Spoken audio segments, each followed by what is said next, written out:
Oh, hello, everybody. Welcome back to Cosmic Owl Astrology.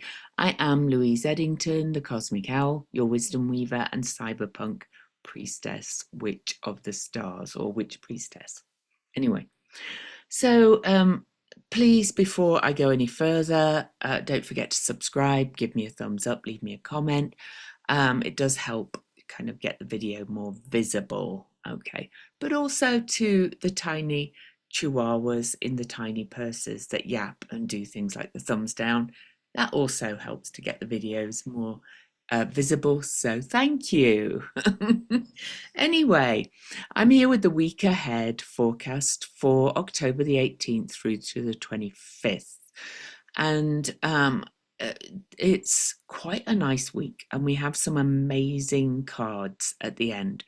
So as usual, I will go through kind of day by day, and I do have a Sabian and Chandra symbol that I will be reading to you, and I also have something I will kind of share about the Venus cycle as part of it. Oh, by the way, do you like my shirt? Barnes Courtney. There's there's the Venus pentagram, which I always wear on my shirt, and 7, which is a really big number this week. If you don't know Barnes Courtney, look him up. He's in the UK, and I just think this is such a cool shirt with a snake, especially because snake represents the divine feminine in many ways. So here we are. So I'm going to give you a glimpse of the cards, and I was just like cackling almost when I pulled them. So the first card for the week is Rebirth. Then we have the Sun, and then we have the Hanged Priestess. And I actually, yeah, that way. Sorry. There we go. So what amazing times we're in, and I still am absolutely convinced that things are shifting and changing, and that we are going to figure that out and find out how in the very not too distant future. Okay, so but we're going to go on to the astrology day by day, so let me get my list. Sorry, I've got so much to get ready before I go to the Oprah retreat this afternoon. So I'll be spending, I'll leave here at 3:30. There's a welcome reception at 6. And then I will spend 3 days facilitating a lovely peer group of amazing women astrologers that are up and coming. So I'm really looking forward to that intimate space. The Oprah peer groups are fantastic.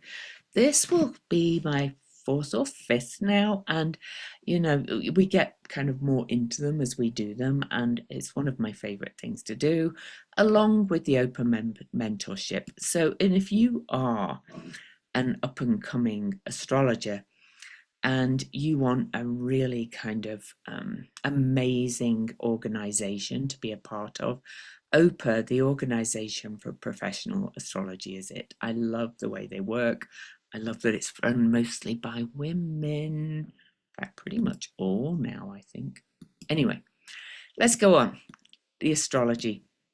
Oh, and after the Oprah retreat, I get home on Sunday, and then I have 3 days at home, and then I'm on the road with my husband for like 10 days.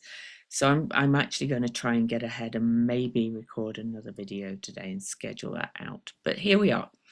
This is the start of the week. So why am I starting it on there? So it's the next day, the 19th. Yeah, it's the 19th through the 25th. Sorry, I don't know my days.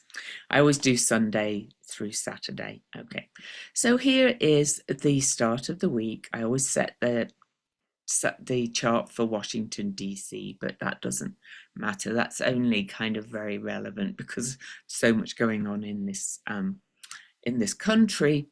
As we start the week at 12:01 a.m. Eastern, the moon is finishing up its time in Virgo, and it's on the degree of that solar eclipse that we had in eclipse season. There's a lot of activations of eclipse degrees coming up as well. So, but here's where we start the week. We can see that Venus is in its own sign. It's trotting along happily. The sun is at 26 Libra as we start the week. I'll come back to these when we do the aspects, but we can see that these goddess asteroids, Hecate, Juno, and Vesta, are all now in Sagittarius, the sign of truth, freedom, wandering, natural law. You know, just I just love Sagittarius because I have a stellium. Anyway, so these are moving forward. These goddess energies are moving forward. The other thing I will mention is that we now have all but one energy of the ones I use in Aquarius to station direct, and that will be next week in Aquarius. So things are starting to turn around. Pluto is now direct, but is still at the station point. So it's still doing the big churn, the big transformation, the big death and rebirth. Yeah. And Saturn is still retrograde. Neptune is not quite moving back into Pisces yet. Anything else I should mention? No, that's it, I think, for now. Oh, well, Jupiter. I will mention that Jupiter is now moving slow and is getting ready to station retrograde in November too. So, there is more turnarounds. There is another retrograde, but these outer planets are slowly starting to turn around in many ways. So, all right, so on to the 19th to start. So the moon moves into the sign of Libra almost immediately. So in fact, I'm just going to kind of put that in. I don't always kind of move all the planets because otherwise I'd be here forever. But the moon enters the sign of Libra. It's the Venus home sign. He can see. Why have I gone? There we go. Don't know why it moved it that way, but anyway, you can see the moon and Venus are moving closer together. I'll talk more about that in a minute. And the sun is still in Libra. But of course, as soon as the moon moves into Libra, as the same happens when every planetary body changes signs at the moment, it runs the gamut of aspecting the major, slower moving, big change bringers. Okay, so the moon will first oppose Neptune, then will form an unbroken flow aspect, a trine, to Uranus, and will also trine Pluto and Sedna. And this is forming this air grand trine again. That has been formed over and over again by Venus, by the Sun, by Mercury, by Mars a while ago. And it's pointing at Neptune, the kite, the string of the kite at the 0 point, or the point of creation, the world point that is at 0 Aries, which is a very significant point generally, but also is where Saturn and Neptune will meet early next year. This is fire and air. This is like new information coming in, swirling around. And then this is pointing to, or kind of the string is going to Neptune in Aries, saying this is about us stepping into this integration of our physical essence, our self, and the spiritual side. And I think we see that happening more and more. But this is just another step in this big shift that we've got. So this happens every time anything changes signs.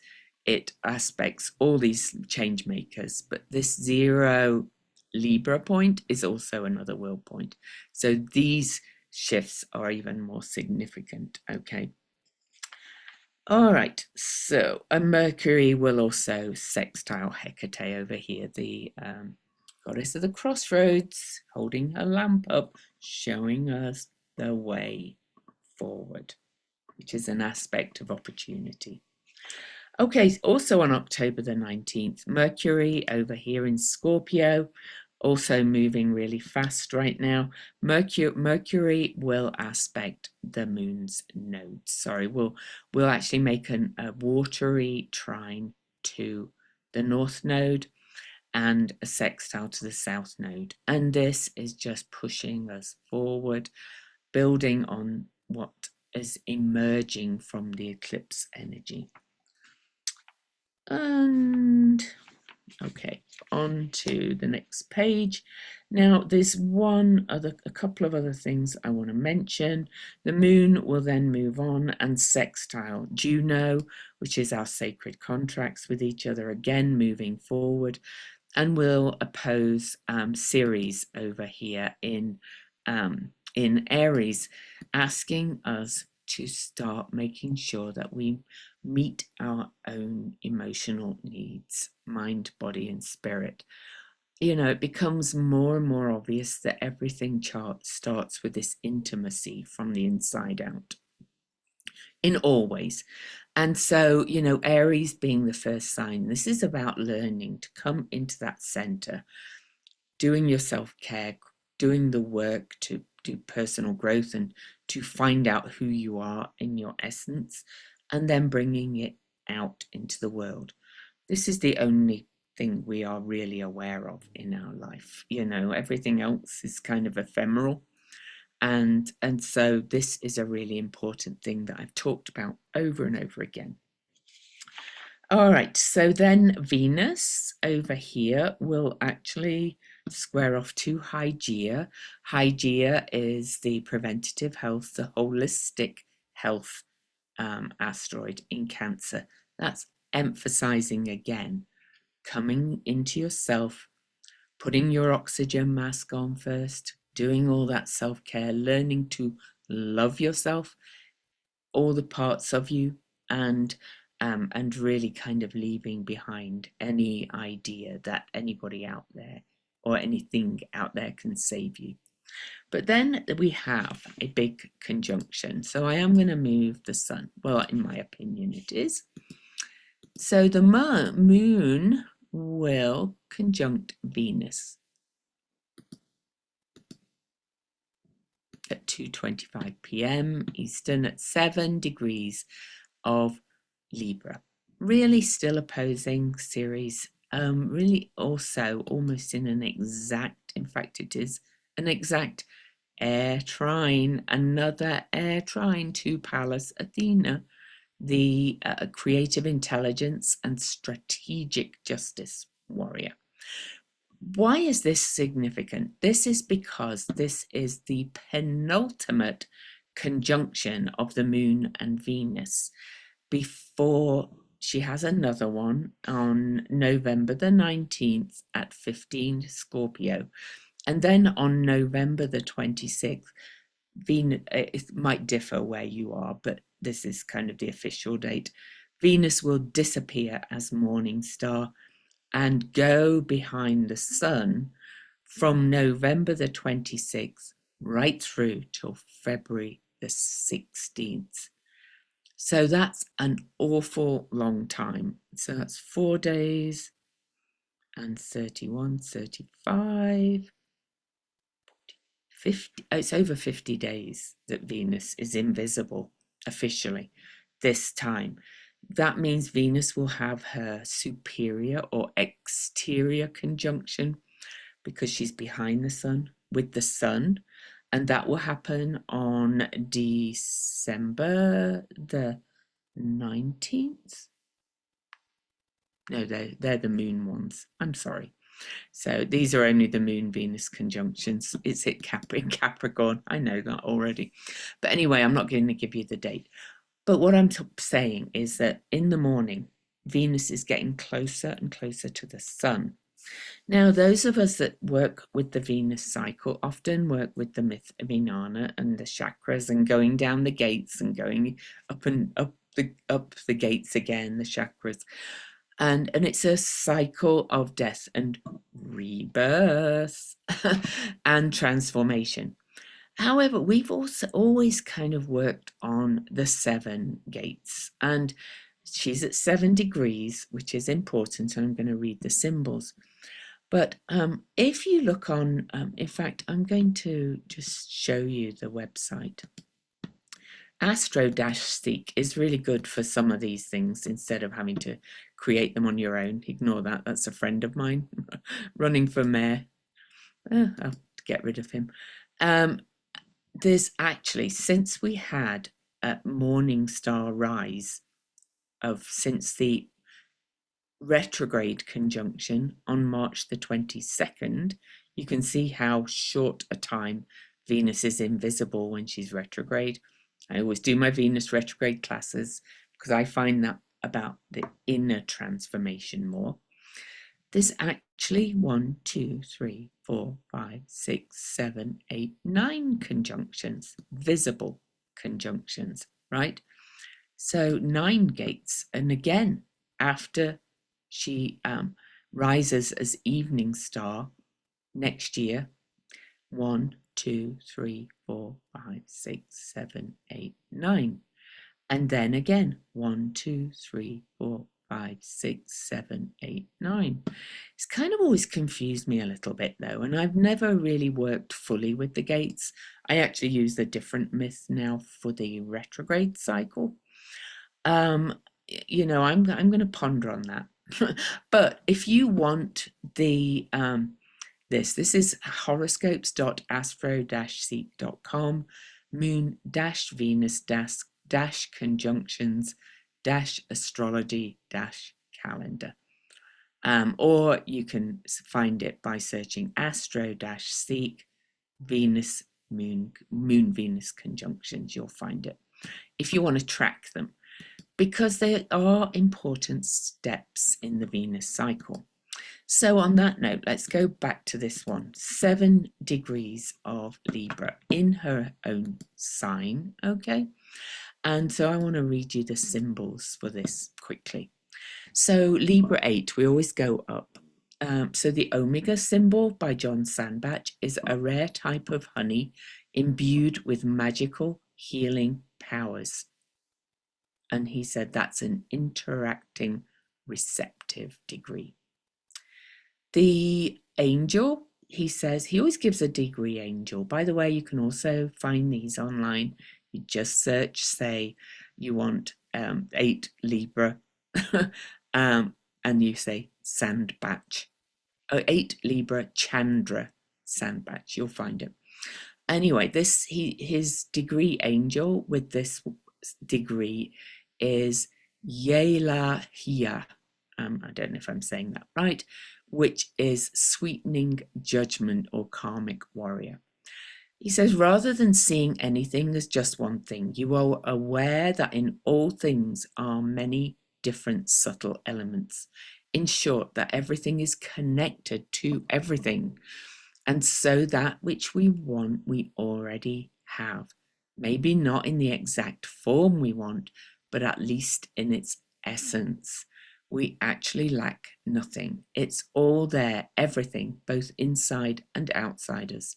Your emanation of this truth can subtly imbue others with an aura of peace.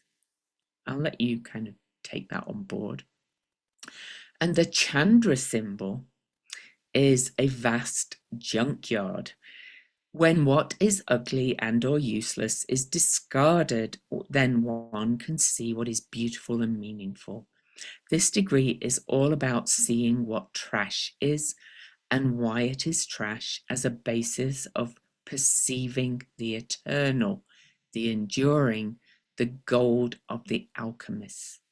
It is so wonderful to collect all the trash together and put it in one place out of the way. It's what keeps things beautiful. This is a Cancerian degree of Libra. It nurtures Cancer relationships, Libra, by continually removing the detritus from them so that they can be clear and so that their best qualities can be appreciated. This is the true sweetness of the honey of the Omega symbol, which can magically heal. And I'm going to say hanged, the hanged goddess, hanged priestess, is about releasing the trash.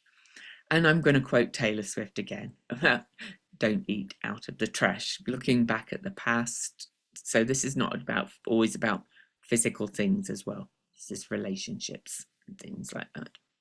So the Sabian symbol, again, I'm going to James Burgess' site. I really like his site. The Sabian symbol is a blazing fireplace in a deserted home. He said this is guaranteed support. However low we fall from grace, we may be reassured that there will be someone to care for us. He also says expectation of assistance from guardian angels, whether they are people or spirits. It's reassuring to know that, however often we may stumble and fall, we can never extinguish the light and fire of spirit within. That's that Aries. As Pope said, hope springs eternal. Hope is, and that's not the Pope, that's Pope. Hope is faith's refusal of faith to die. We can always find a place of spiritual comfort, even if it is no more than a stranger advising us to keep on keeping on. We are indeed, if we do touch bottom and pull ourselves up again, we are noticeably stronger and wiser after that experience, often more compassionate and forgiving too. I'm going to leave it at that, but I think we can apply that to ourselves, especially if you have energies around 7 degrees of the zodiac. That would be moi. But also, if I think we can apply this collectively, I think we're starting to take the trash out. You might not see it immediately, but I also think this trine to Pallas Athena at 7 Aquarius, remember she's stationed direct on the south node of the USA, and now she's moving forward, and she is the planner. She is kind of like that creative intelligence, mind mapping energy, pulling all the pieces together to create the future, right? In Aquarius. All right, so that's long enough on that. And of course, the moon and sun, and Venus both exactly trine Pallas Athena on this moon gate conjunction, whatever you want to call it. But then the moon, they also both come up and square Pholus. Well, the moon, first of all, on Sunday. I promise the rest of the days will be quicker. And the moon will square Pholus, which is kind of taking the lid off. It's seeing cause and effect. It's that inventory kind of energy. So we can take an inventory of our personal actions or how the collective actions have come to where we're at now. We're seeing it. The last aspect for the day is late in the evening. Mars over here in Scorpio will make a trine to Nessus at 19 degrees 02 Scorpio Pisces. That's a lot of washing away, letting go, releasing, hang goddess, letting go of this trash as we're seeing it and we step into our power. Alrighty, so let's move on to the next day. I'm actually just going to change this to AM. So we start the day. I'm not going to go back to 12:01, but that's all right. Monday. On Monday, Mercury, Mars just trined Nessus. Sorry, here we are. Nessus in Pisces. Mars just trined it. Now Nessus does it. I'm sorry, now Mercury does it. So here we have mind and action, and they're about to meet. You can see how close they are at the start of this day. So I'll get that one exact in a minute. And this is saying we've seen it. The abuses of power of everywhere are being revealed again, And we are saying the buck stops here. We've had it enough. More and more we're seeing it, I think. So, this is the mind and action saying, okay, let's combine and start taking action to take the trash out in all its ways. So then at 2:51 a.m., we actually have Mercury conjunct Mars. Now they meet fairly often, because Mercury moves fast around the chart, but they always meet in different signs. This one digs deep. It's still in this aspect to Nessus. It's also really aspecting the nodes, so it's activating eclipse energy in major ways. And I know I said I was going to be quicker, but I think I need the symbols for this, or at least the Sabian. Let's just look at that. Unless it just makes me like go, wow. So on this, we go to 20 Scorpio for this conjunction, which I think is a big conjunction in Scorpio because Mars is the traditional guide for the sign of Scorpio. This is like psychic surgery. And the symbol, the Sabian symbol, is a woman drawing two dark curtains aside. We have no way to know all that could happen in the future, yet a certain inner attitude makes it possible to trust that all will be well, like I do. Through the deepening of faith, opening up to an expanded future, he also says. And he said, faith is a great and powerful liberator. When we have found its shoreline and grasped its full significance, we begin an exploration of a whole new order of being alive. The veils are drawn aside and we can see more, so much more of what is occurring and why. Is this not true? And what we can do next to add beauty and love to the world. Our appetite for adventure-filled experiences is matched by our courage and our curiosity. Life speeds up and the fun starts. Here is the answer to, it says all of our questions, but a lot of them. But I do want to mention that this is happening in the dark of the moon, okay? And it's also happening right before Virginia Giuffre's book is published. Epstein, accuser and was survivor who took her own life. Her posthumous memoir on the 21st, on the day of the new moon.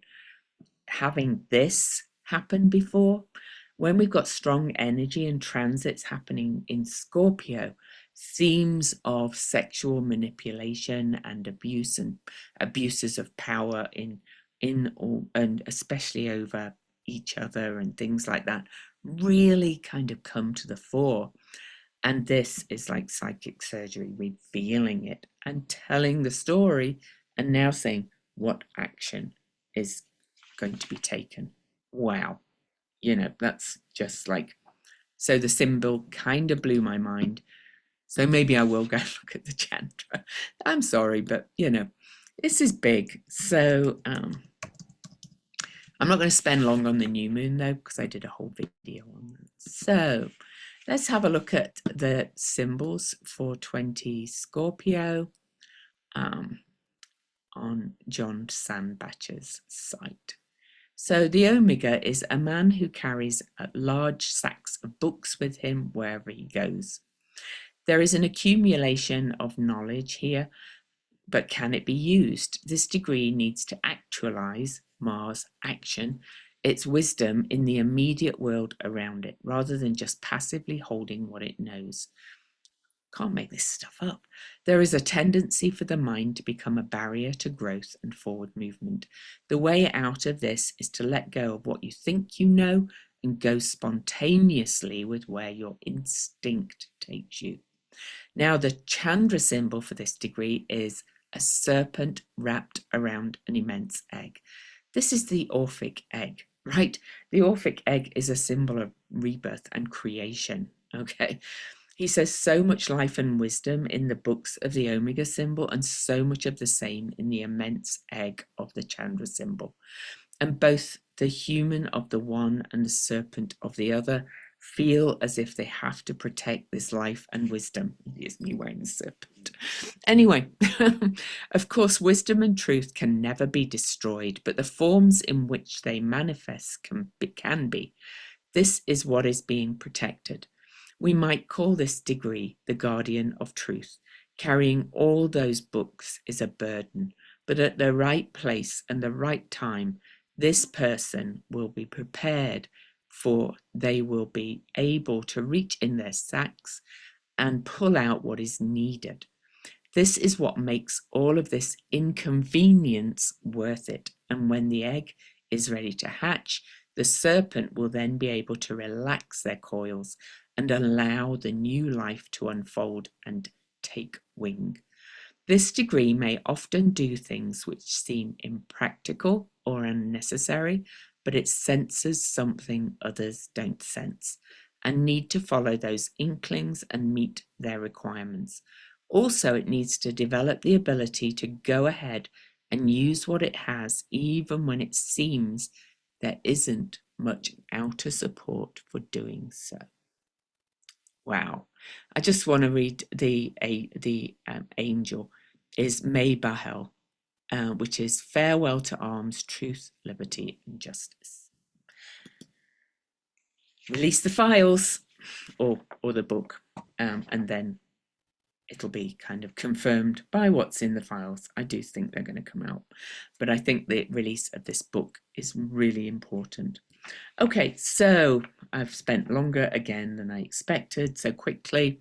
Juno over here, sacred contracts, makes a fire trine to Ceres, and then we'll,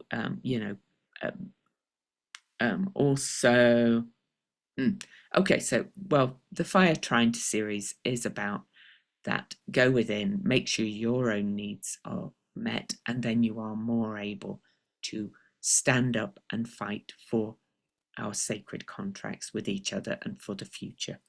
Okay, but we're also seeing how society has not met our needs. Okay, that's another series theme if you read my book.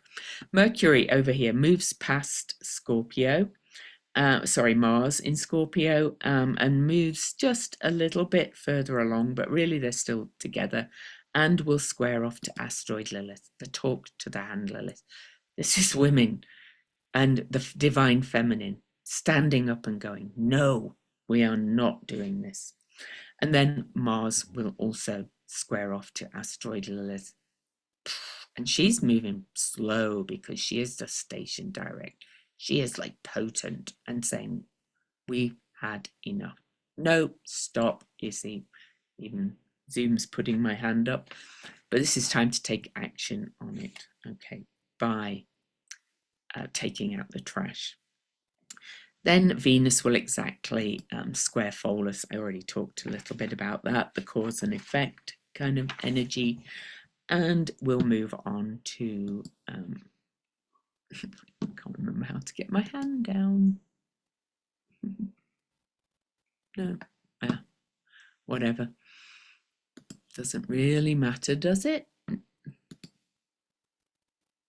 No, I don't know how to put my own hand down. I can do it with other people. That's kind of weird. So on to the day of the new moon. You can see that we start the day fairly early, very close to the new moon. This is a real balsamic phase. We are in the dark moon, no moon phase here. But before the moon does that, the moon squares off to Jupiter. So this is a big new moon, really.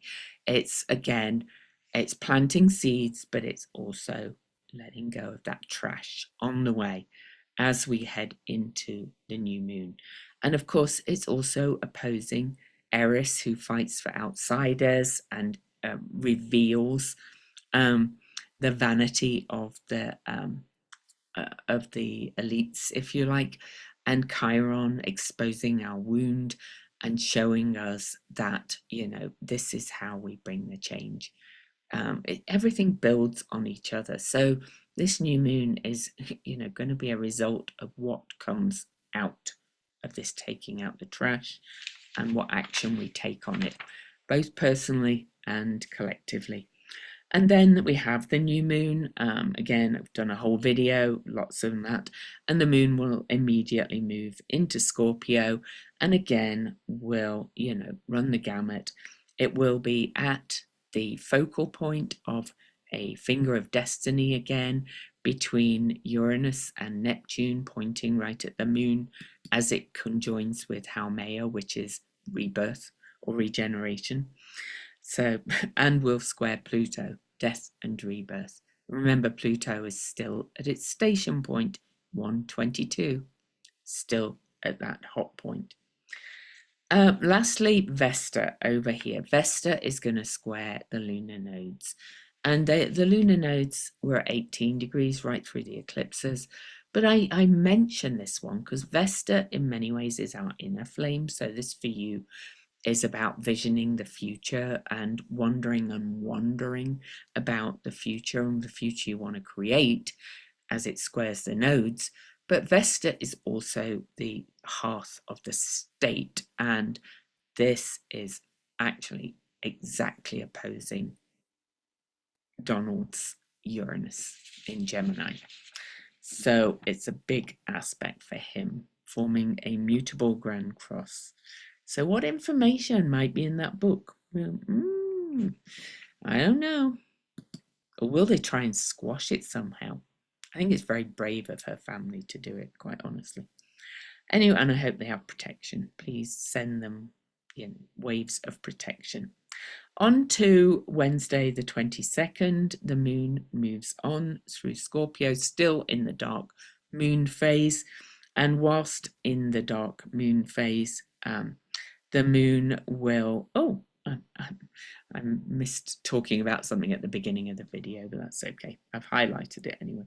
The moon will square off to Pallas Athena, creative intelligence and strategy, and sextile Pholus, the cause and effect. So we're creating a strategy based on what's being revealed and what trash we're throwing out. And then Neptune moves back into Pisces at exactly 5:50 a.m. Eastern. It will be in Pisces, but will only go back to 29 degrees, that last degree of the whole zodiac. Talk about surrendering and cleansing and letting go of the zodiac. Letting go of everything, because it's also revisiting, of course, where it was for quite some time before it moved into Aries for the first time, and it will sit at this last anaretic liminal threshold degree of the whole zodiac. So I'm going to remind you of that symbol is the great stone face. And this, he says, there is no right answer to or best version of anything. We make it all up according to how we feel or think we should. We become whatever we idealize. Now, this apparently was based on a Nathaniel Hawthorne short story, but I'm not going to read the whole thing because I'm already going really long. So I'm going to read you quickly the Chandra symbols for the last degree of the whole zodiac, where Neptune is going to be for ages. So the Omega is a book of healing mantras. So this degree senses what is needed in every situation. It realizes that where the focus of attention is placed is where energy will be magnified. I always talk about that. We become what we focus on. So focus on what you desire and what you are creating, right? The Chandra symbol is Balinese dancers wearing elaborate gold costumes. To make everything beautiful, everything important, golden and shining is the power and art of this degree. The dancers tell many stories through their movements, but in each story they all wear the same gold costumes. Just as in life, no matter what role we play, I don't know what reminder that was, we may always bring to it a spiritually elevated cosmic element. In whatever this degree does, there can be a sublime grace and elegance. The need here is to realize that gift through focusing on it to magnify it as much as possible. Tell you, you all need that book, Mind Magic. What a time for James Doty to leave this earth and leave us with that amazing book, Doty. It's in my Amazon store below. The best book on manifestation I have ever read in my life. Okay, so the moon on the 22nd will, and you also see that the sun is now at the anaretic degree as well of Libra. So, we've got all this kind of shift and change coming again as Neptune moves to that degree. But then the moon will, the moon's in Scorpio, it will square off to Pallas Athena, and I've said that already, but then we'll square off to Chariklo later in the day, the spinner of grace, and she is at her station point because she is preparing to station direct as well. Okay, so that's a potent one again. She's helping us to weave and create this new story. She's been holding space for us to do that. And then the last aspect I will mention is that very late at night, it's witching season. Okay, so the sun is going to enter Scorpio. This is real witching season. So happy birthday to all Scorpios. Birthday party over for all Libras. Happens late at night on the 22nd. And then immediately, of course, the sun is at the focal point of this finger of destiny where the moon just was, from Neptune, from Neptune to Uranus, because it's still in orb. And so this beginning degree of Scorpio is such a focal point. Maybe I need to do something on that separate. I'm not going to read any more symbols right now. Okay, on to the 23rd. The moon is now leaving Scorpio, okay, and before it does, because, let's go to, no point having it at the end of the day. So 12:01 a.m., you can see the moon is still in Scorpio. The moon activates all these degrees that Mars and Mercury made and will conjunct Mars and Mercury. And so that's really kind of saying, digging down. The moon has not got much light yet, though. So this is starting to emerge, all right, from that new moon. Then the moon will conjunct Mars, will conjunct Mercury, doubling down, adding some deep emotion to what's coming up and what's being revealed, but also this emotional drive to transform and change. And then the moon will trine Jupiter at almost the same time, expanding it all. Also expanding kind of how we can see how our own sense of safety and security has been under kind of threat, basically. And we have not been looked after. And we are not being. And then the moon will also trine Saturn over here in Pisces. That can be a bit of a clarity moment, reality check. And but then Jupiter will actually exactly square Chiron. And this, as I said, Jupiter is slowing down, not quite in the zone yet, but this is a potent square, an opening square, saying it's time to be the healing, and do the healing. Do your healing and then play your part in expanding it out to the world. Ongoing process again. On to the 24th. The moon will trine Neptune at that anaretic degree, and then we'll move into Sagittarius. And things will start to get a little bit more lighter as the moon gains light from the new moon and moves to 30 degrees away from the sun. And we'll start to take action, okay, on the seeds that we have planted, but from what was revealed. All of those things. But you can kind of see as well that Mars and Black Moon Lilith as well. Mercury is the faster moving one. It's starting to activate the water grand trine that is really doing that purging and cleansing. Okay. But anyway, the moon moves into Sagittarius, immediately opposes Uranus. Big, kind of aha moments as the moon gains light. Wow. Sextiles Pluto, helping us to step into the transformation and rebirth we're experiencing. And then we'll oppose Sedna as well, which is kind of spiritual destiny based on, letting go of the victimhood.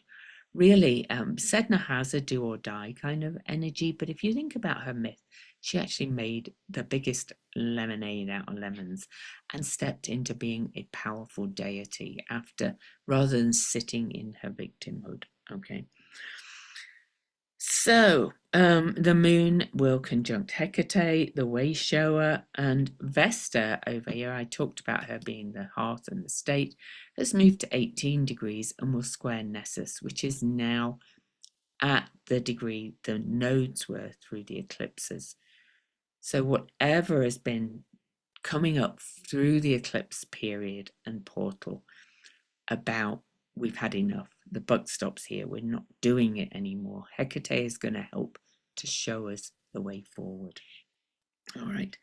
So, okay. Then the sun will exactly square Pluto. That is Pluto is the modern guide for Scorpio. So this is deep, deep revelations and purging. The trash is coming to the surface. We are seeing it all and we are going, take out the trash. I'm not eating from that trash anymore. All right. So how often can I say that? Apparently a lot. And so then the moon will come up and will trine Ceres. I'm not going to talk more about that. This is kind of the fire, the more creative element. And Mercury will trine Jupiter exactly. I already mentioned kind of this water grand trine that is really kind of getting stronger again with Mercury and then Mars coming up here. Purge, cleanse, but also reveal. Then the moon will conjunct Juno, that sacred contracts asteroid. This is fighting for the future. This is saying women, the feminine, whatever you want to call it. It will be women, but it will also be the divine feminine in all its forms, saying, I'm going to fight for the future. I'm going to fight for truth. I'm going to fight for justice in Sagittarius, which can be the judge, the justice, the law, the natural law, go on, so on and so forth. All right, on to the last day. And so here's the moon. And this day, the moon will sextile Venus, first of all. Remember, we just had that Moon-Venus conjunction as Venus gets lower in the morning sky, ready to disappear in November for a long time. I'll talk more about that when we go. But then the moon will square the nodes and then we'll square Nessus. Again, another turning point of, what is shifting, what's been revealed, what trash are we taking out, what are we cleansing, what are we purifying in all kind of areas. This is another turning point. Okay, we finish the week on that one. And then the moon will exactly conjunct Vesta, that inner flame, as the sun exactly conjuncts Haumea, the planet of regeneration, at 2 degrees, which is, the number of the divine feminine in a lot of ways. And so, these two are still in this ongoing square, 2 squares a year till 2028. They started in 2022. Rebirth and death and rebirth. We are creating a new world. Okay. And then Mercury will trine Saturn over here. So again, there might be some hard truths faced, and by all of us. Some will be the recipients of the hard truths about themselves, but some of the hard truths will be out in the world. But it's a supportive, unbroken flow aspect. This is starting to speak about, these hard truths, and the hard truths coming to light and being revealed in some way, maybe in a book, but maybe by other things too. And then that's it for the week. So I'm going to go back to the cards, and I'm so happy about these cards. Okay. Oh, there's the lower hand thing. Maybe I had to stop the share to do it. That's okay. So you could see there's a lot of themes of rebirth this week overall in so many ways, but you know these cards have this real kind of different vibe, different energy. So the rebirth card in this deck, the red threads deck, is actually the judgment card in a lot of decks. This is I am awakened. And what does I am awakened mean? I think a lot of people think of it as this big spiritual awakening. But really, if you think about it, or woke as well, awakened means you are awake. You can see things more clearly, right? So this is I am awakened. It's also the Trinity in this deck. Let me read you a quote. This is by Gerard Way, who is a singer. Sometimes you have to kind of die inside in order to rise from your own ashes and believe in yourself and love yourself to become a new person. All right. I don't think I need to, but this is renewal and rebirth. Okay. We are all starting to experience it one by one. It's a process. Some people are a little bit further behind, but then, but that's okay. This is the sun as well, though. This is the other card I pulled. This is our center. This is I am joy. This is operating from joy. This is learning to do stuff that is fun, that brings you joy. To quote one of my clients in the open mentor group, she printed something off for herself because she's kind of a serious person. She wrote, do more fun shit or something like that. Do more fun shit, something. So I'm going to quote from the great book Ecstasy by Robert A. Johnson, Jungian psychologist, which is Understanding the Psychology of Joy. If you have trouble accessing joy, it's a good book to read. But this is to worship Dionysus is to worship the life force. Ecstasy was once considered a divine gift. So do joyful things. Try and find joy in everything you do, in fact. Okay. And then the last card of the week is the Hanged Priestess, which is Ariadne in this deck. And this is hanging by a thread, or I am suspended, but here you go. In order to understand the world, one has to turn away from it on occasion. I think that's a really good advice as we move into this big shift. Turn away from it on occasion, not at all times. The chaos out there, it's gonna all end, and there's a limited amount what we can do individually at this point. Do what you can, but really this is about just hanging on in there and knowing that change is coming. So nice week ahead. Love you all. I'm going to upload this, and I'm probably going to record the week after.